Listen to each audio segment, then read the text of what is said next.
So the misconception that's there is that individuals have to have a plethora of money and great credit score in order to move forward.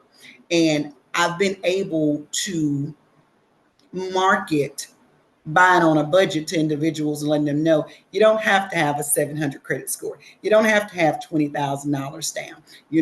We can have, I just closed a deal last month with a VA that had a 504 credit score. So, Yeah. we can find you a house at, at a 500 credit score. We can have a 580. There's over 2,500 down payment assistance programs out there that can help you with moving into a home. So I've been able to put my hands with multiple individuals and organizations where I can help them with the credit. I can navigate them through the process, and now I can guide them on down payment assistance and grants.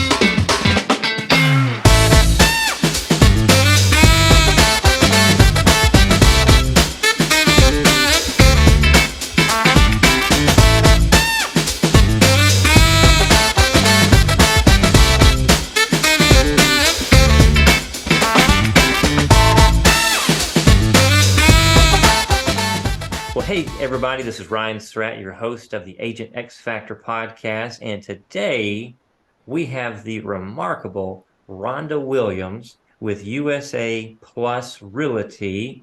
And Rhonda, I am thrilled to have you on just to learn from your success and your experience and what you do to serve clients, a lot of clients, and to also learn how you separate yourself from other agents. How are you doing today? I'm good, Ryan. Thank you for having me. I am pleased to do it. So I got to ask. So we've interacted together, and I know your background, but just for the listeners that will hear this, how did you get into real estate, and how long have you been in real estate? If you don't mind me asking. I've been in real estate 4 years, almost 4 years. It'll be 4 years in March. The way that I got into real estate.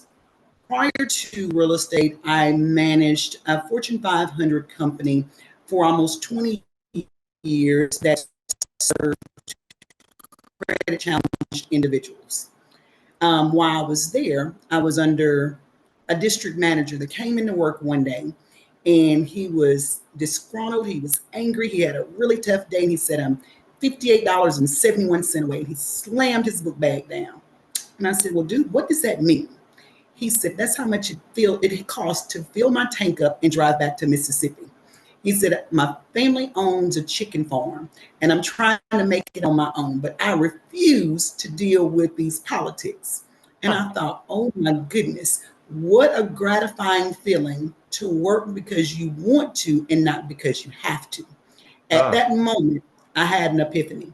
I thought, you know what? There has to be a way to bridge this gap and establish generational wealth.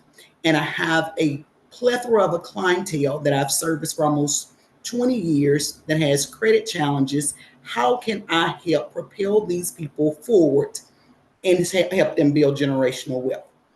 So Credit Repair Plus was built. That's the agency that I own. So with this program, I help people increase their credit score so they can purchase a home. Now, with the credit repair program, it's just not credit repair. Now, to buy a home, we're talking about budgeting, and we're saving, and we're establishing credit and getting prepared to purchase a home. So it is a rigorous process that if these clients can stand flat-footed, they can wind up being successful. So after I opened that, I went and got my real estate license. So now I'm doing credit repair and I'm doing real estate, and I'm sending these clients to loan officers that I didn't know. And they come back and they say, "I'm sorry, you have to have a 680 credit score. You have to have $20,000 down." So all these people I'm working with that has trusted me to move them forward, they come back with their heads hanging low. And I thought there has to be a better way. So I went back to school, and I was going to get my loan license because I'm determined I'm going to fix this problem, or I'm going to be a part in fixing this problem. Yeah. So at this point, I'm doing credit repair, got my real estate license. Now I'm ready to jump in here and start doing loans. Well, then I realized credit repair, loan, and real estate are 3 full-time jobs, and I couldn't clone myself to do all three. But at that point, I reached out to some individuals that has given me great guidance, you being one of them, to help me put my clients in great hands to move them forward, where now my theme is we're buying on a budget. We're buying on a budget. Statistics shows that Freddie Mac actually did a seminar, a survey earlier this year, and they surveyed 100 people, and they asked them if they thought, a third of them thought that they had to have 20% down to purchase a home. Wow. 70% of them said that if they had to have 20% down, they wouldn't be able to buy a house for the next 3 years.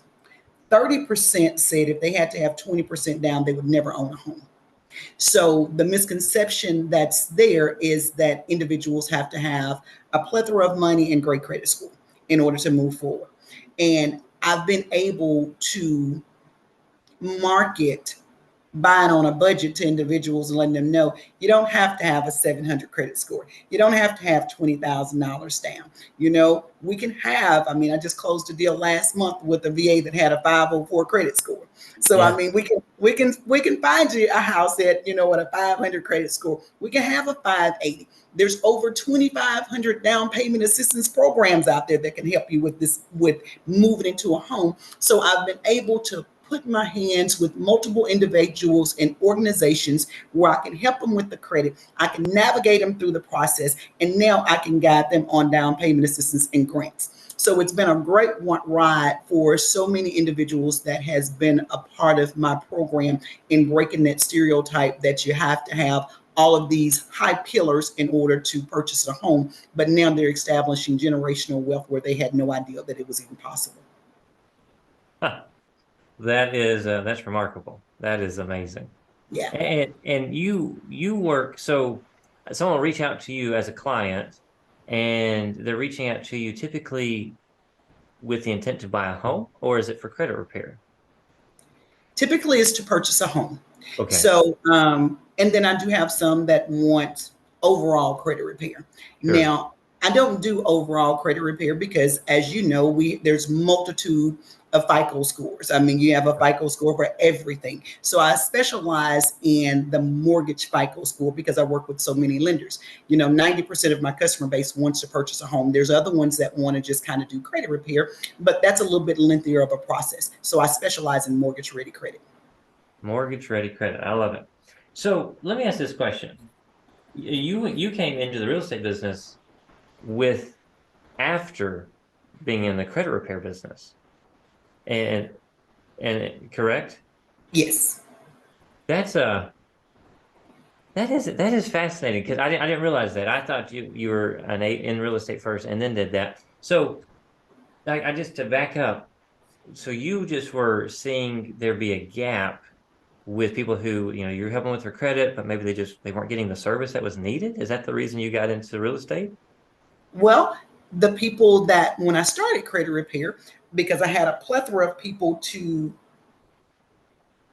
experiment on, because the clientele that I was servicing, they were all credit challenging. So, I thought, Sure. hey, you know what? If you let me try to fix your credit for free, I'm learning, let me learn on you. So I got pretty good at it. So at that point, then I branched off and I decided I was going to open an agency. So then people were coming to me, they wanted to buy a house. Well, I wasn't an agent, I was still in retail management. Yeah. So I would reach out to a agent and say, hey, I got this person ready. Their credit score is good. They want to buy a house. So I would refer them over. When I retired, I thought, well, we're going to stop this referring. I'm just going to go get my license and I'm going to refer to self. So that's how that started. Yeah. That is awesome. That's wonderful. So, okay. So I got to ask, so with your business, you're serving lots of clients, you're a successful agent. What are some of the, let's say, 2 or 3 things that you do that you feel like really helps your business? Obviously there's the credit aspect of it, but what else are you doing that might be helpful for agents? The biggest thing is the financial literacy. There's only 3 things that I think that stifles people from purchasing a home. One is credit, the other one is money, and the other one is the process. I have no idea how to start, what to do. So the financial literacy component is key in order to navigate all of those processes to get from credit to close. Huh. Fascinating. Okay. And you are, one thing that I'm really impressed with is that you're always on the ball with everything. I mean, you're very organized, very structured. Have you always been that way? That's the management background. I've been Yeah. in management since I was in the seventh grade. I lied about my age at Baskin and Robbins at a franchise company, and so I was team lead in the seventh grade. So I've always kind of had that organization, that structured background. But in the companies that I've worked for, I've definitely carried a lot of their methods over to mine. That has made it super easy for me to maintain organization. Wow. Wow. Okay. That is so is that I would imagine, I think this is the case, kind of a leading question, but wouldn't you agree being really organized has helped you succeed as an agent? I think that's a small component to the success of it. I Okay. think the biggest part of it is still going back to the financial literacy. You know, there's a lot of agents that just does real estate. Well, you're serving just a small sector of the population. When they send them to a loan officer, they say, no, I can't help them. Where do you go from there? It stops. The ball stops. Well, it doesn't stop with me. I believe everybody is approved. We just got to get them there. I just Right. got to knock on the right door and we get them there. So knowing a little bit of the lending side has contributed a huge proponent to my success. Interesting. Interesting. Okay. What are some of the other things that you're doing to grow your business and serve more clients? Is there anything else that you're using, social media, direct mail, anything of that nature? The bulk of my business is referral based. Okay. I have no signs. I don't do any marketing. I don't do any of it. I think that's kind of the caveat to working in the local um, corporation in the town that I reside in. I was there for so long, and I was a trusted face for being there for so long. So it wasn't difficult to find me, and we're dealing with a population less than 24,000 individuals. So it didn't take long for the word to spread with the success. Now I do have, some success stories on Facebook when my clients close, but I don't do any marketing on Facebook. So you're one of the top agents in East Texas who and you don't do really any marketing. That's No marketing. I don't buy leads. ah, Yeah. we talked about this before. You're in a blue ocean. I mean, there's the red ocean where everybody's fighting and there's blood in the water, and then there's the blue ocean, and you're there. And and so you're saying that the really the big piece of you being where you are is having that financial literacy and understanding how to get clients from A to B. Having the financial literacy and recognizing the needs and being a problem solver. Say that again. Those three things: the financial literacy, Financial literacy, recognizing um, the need. recognizing the leads, and being a problem solver. Fantastic. So I got to ask, is there one specific deal that you have done, transaction, buy, sell side, whatever, that it was just, you look back to that and you're like, that was a really good deal. I'm really pleased we were able to do that. Do you have just one that you could share? Oh my goodness. I have so many of them because, I would the figure. clientele that I work with, you know, this was not a dream of theirs before entering into my program or seeing someone that bought a house that they knew or they heard of. It wasn't anything they'd been renting. So I mean, they've always had the dream of home ownership, but they didn't know how to make it come to fruition. So Hmm. when you see that these people that are so ecstatic that they've accomplished one of the biggest goals that they have set in their lives, I mean, all of them are great. All of them are absolute great. When you have people that come to you, they only have $2,500 and they're saying, is there anything you can do to help me get in this house? And we're able to get in this house with $2,500. Yeah. There's so many. I had one young lady, she told me, I've been riding by this house for 5 years and I looked down the street and I said, I want to live down that neighborhood. I want to live down there. 5 years. Can you imagine driving by this street, looking down this street for 5 years, hoping and praying one day I can get on that street? And Wow. then she went through the program. The next day a house came available on that street and she bought it. So I mean, there's just so many of great stories and testimonials. But just to see them achieve the goal at the end of the day and start establishing the generational wealth, is more than I could have ever dreamed of for these clients. That's And incredible. understanding that they're establishing generational wealth. Awesome. That is so. So, is there anything that you do after closing to assist with that piece of the generational wealth, or is there program 2.0, anything of that nature that you... There's not. I mean, that's still part of the credit repair program. I mean, understanding it goes back to the financial literacy. So, I mean, we touch on all of that in this program. We touch on the equity, the credit repair, the credit building, the budgeting, the savings. We go all the way down through it. There's about 7 pillars that we kind of check off. So when you exit this program, you got it. You got it. So at this point, 2.0, you got it already. Okay. Wow. you should not have to call me or any other credit restoration company. If you fall, you feel because of choice, not because you didn't know. That is amazing. Well, okay, so you are an anomaly, but a success story. I would say definitely. God just blessed you. It's wonderful what you're doing and how you're blessing people and working with them. I love it. So, have you ever thought about expanding? And if I can put you on the spot a little bit, expanding and growing a team? Because right now you're wearing a bunch of hats, and it's just, correct me if I'm wrong, but it's Right. you. Yeah. It's definitely solo. It's definitely solo. So I have thought about it. But before I venture upon that, there is one more piece of this puzzle that I need to wrap my arms around. And once I wrap my arms around that, then I think I'll have more than what I can handle, and I'll be ready to expound.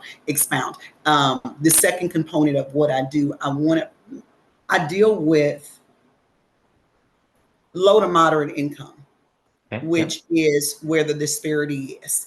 And there is programs out there to help them gravitate from low to moderate income, even with purchasing houses. So I'm working on a plan now. Now, if I can make this work, then I've hit a home run for so many individuals, and then I'll be ready to expand. And I'm super excited about this next venture.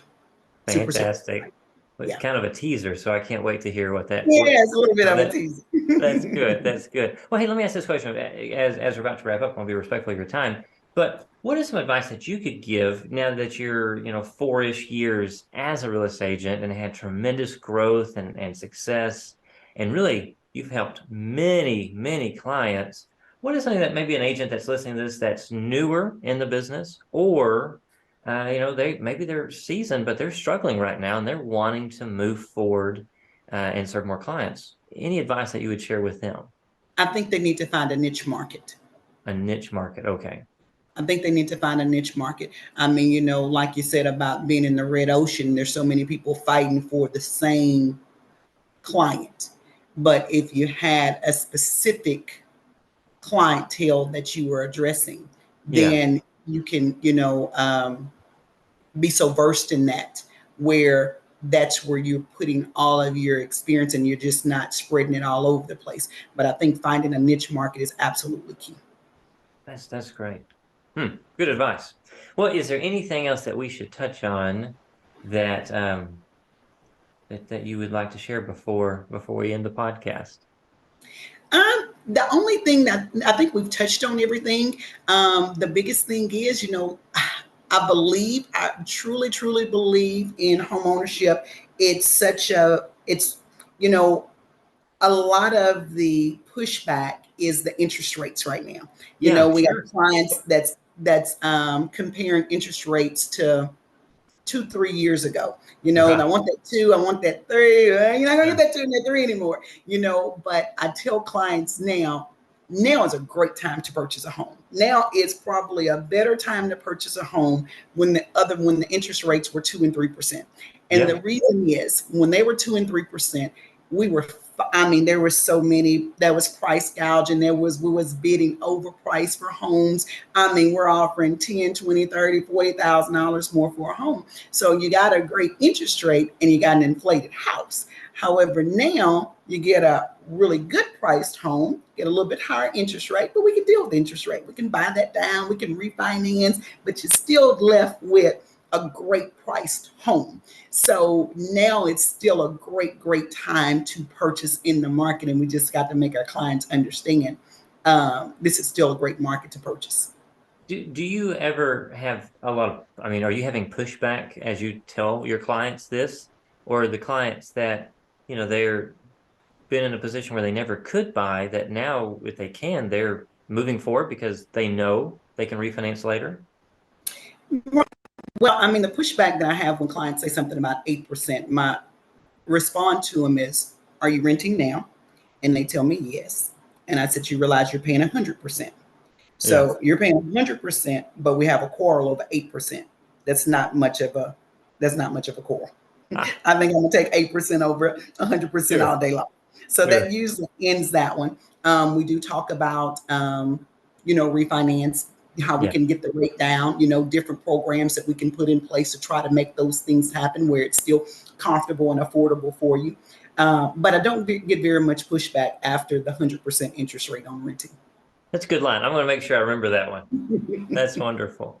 Well, Yeah. Rhonda, how could someone, if they're a client that sees this, or maybe they're an agent, they want to just try to connect with you, how could someone connect with you? What's the best Uh, way?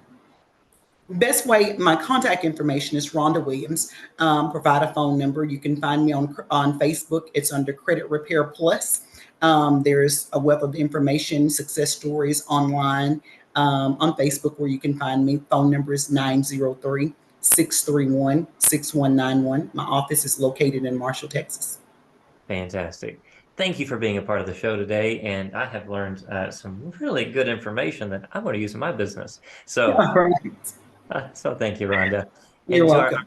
our listeners, stay tuned as we interview top agents and discover their X factor like we have today with Miss Rhonda Williams. Thank you, Rhonda, again. Have a blessed one. Thanks, Ryan. Same to you.